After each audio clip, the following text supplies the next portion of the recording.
Премиерот одбива да ја коментира истрагата за Кочани, обвинувањата од СДСМ ги нарече политика која не носи поеника и граѓаните. Не сакам да коментирам, цело време се трудам да не коментирам работата на обвинителството во рамките на суштина.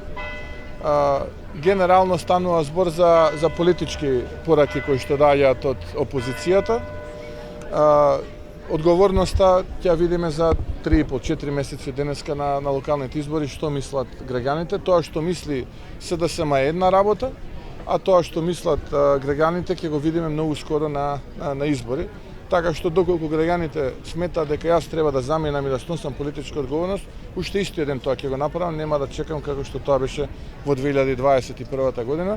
Но знам дека граѓаните не го делат истото мислење со СДСМ. СДСМ и вчера и денеска констатираше дека поради нивниот притисок обвинителството ја проширило истрагата.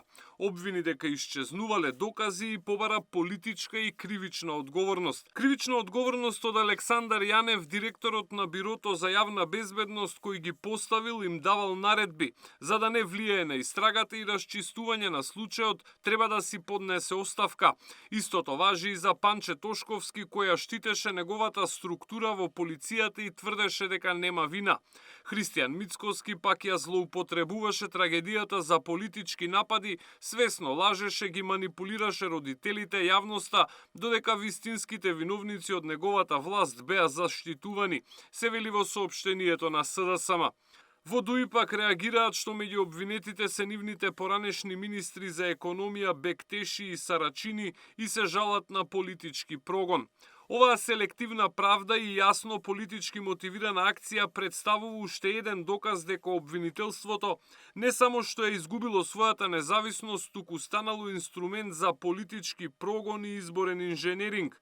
Целта е јасна – директно влијание врз локалните избори и замолчување на критичките медиуми преку таргетирање на истакнати и гласни личности од албанската заедница. Обвинителството целосно ја загуби својата веродостојност со тоа што ги штити функционерите на владата, а истовремено соработува со неформални центри на моќ за да конструира случаи против поранешни министри и политички неистомисленици, се вели во соопштението на ДУИ.